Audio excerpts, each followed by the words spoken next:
Bonjour à tous, j'espère que vous allez bien et bienvenue sur ma chaîne.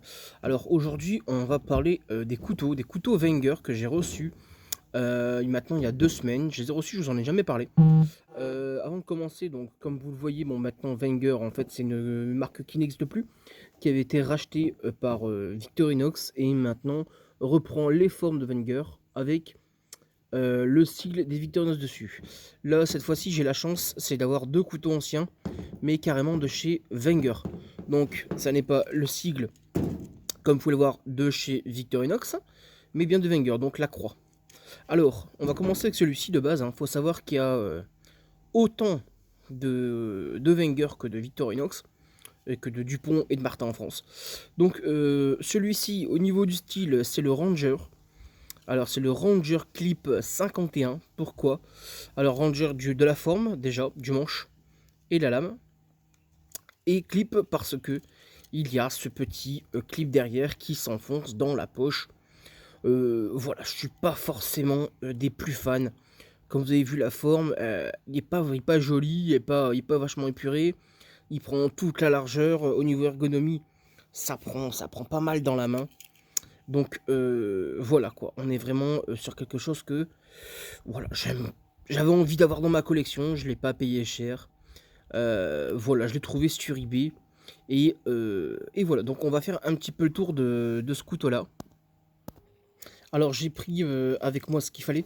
Donc longueur fermée, on est sur quelque chose qui fait dans les 12 cm 5. Ça va encore, ça se tient. Au niveau de la lame, voilà comment elle se situe. Voilà, on est vraiment sur un beau couteau avec un one hand. Donc ouverture une main. Alors ce qui est bien et ce qui a été innovateur, on va dire, dans ce type de couteau là, c'est le sigle qui sert notamment de verrouillage. D'accord, en fait c'est un liner déguisé. Donc on va appuyer là-dessus. Donc comme vous allez le voir dessus là, voilà. C'est un système de bouton pression qui va bloquer la lame et qui va là aussi la débloquer pour refermer le couteau. Donc voilà un petit peu. Donc ouverture une main, c'est tout à fait possible.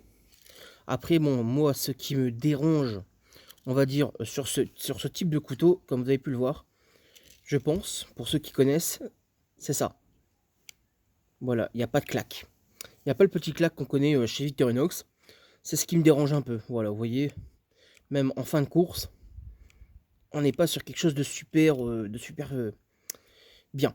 Voilà, après moi ce qui me gêne, c'est ce petit bruit d'anneau qui fait clinquant. Donc on est sur... voilà quoi. Ça fait plastoc, parce qu'il cogne sur le plastique. Le manche c'est du plastique. Et mais c'est justement ça que j'aime, c'est sa fluidité. Au niveau déjà de l'axe, de l'ouverture une main. Donc possible droitier comme gaucher. Et aussi, comment dire, du coup, à son faible poids. Parce qu'il est franchement très, très, très léger, ce couteau. Quoi dire de plus? Après, bon, il y a toujours possibilité hein, d'enlever ce foutu clip. Mais bon, si on l'achète en modèle clip, c'est pour l'avoir sur soi. Moi, c'était vraiment pour dire de l'avoir dans ma collection, de le mettre dans ma collection de Wenger. Car en fait, depuis que je ne tourne plus de vidéos ASMR récurrentes, je me suis offert pas mal de Wenger. Voilà, donc vraiment très sympa. Lame lisse. Donc, c'est vraiment franchement le top. Polymiroir. L'idéal pour couper un putain de saucisson, comme j'ai pu faire. Après, voilà, ici, on peut le voir. Hein. L'ISO ne se fait pas super bien. Normal, je filme avec mon téléphone.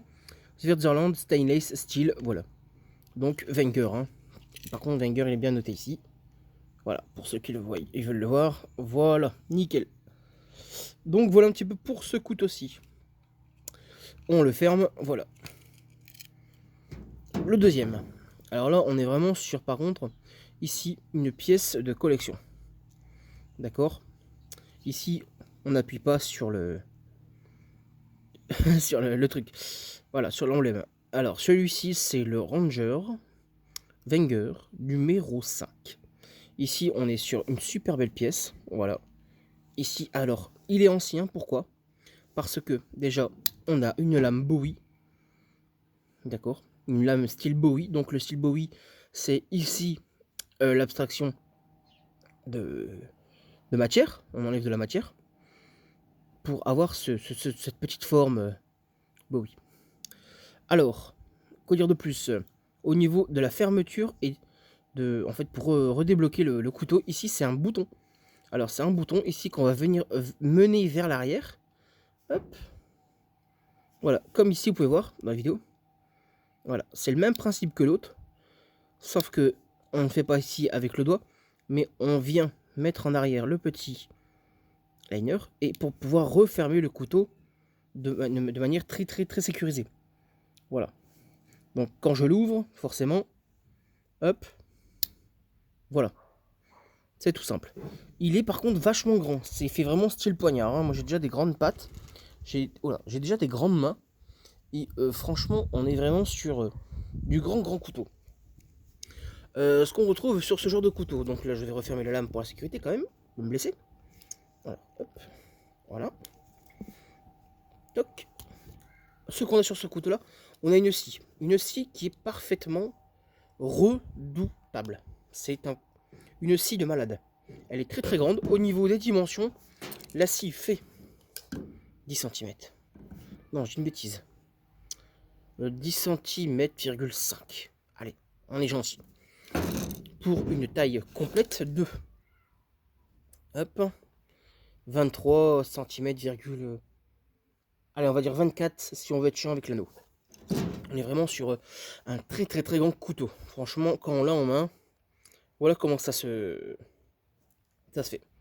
Hop, donc voilà. Ça, c'est le deuxième truc. Hop, voilà. On a le grand décapsuleur. Comme vous pouvez le voir, il est totalement différent de ceux qu'on peut retrouver sur les couteaux Victorinox, hein, notamment de la forme ici. On revient en léger biseau, ici, comme ça, pour avoir le petit tournevis plat. En bout. On a aussi le décapsuleur. Non, l'ouvre-boîte. Que j'aurais du mal à vous ouvrir. Je vais me niquer un angle. Car bon, c'est quand même un ancien couteau, il y a besoin d'être graissé. Donc voilà. Et de l'autre côté, on aura le fameux tire-bouchon. Qui lui s'ouvre normalement très bien. Voilà. Donc c'est un 5 à dos, pas un 4. Comme sur certains Victorinox. Ah si, c'est un 4. Je vous ai dit des bêtises. Et voilà. Sur ce genre de pièces.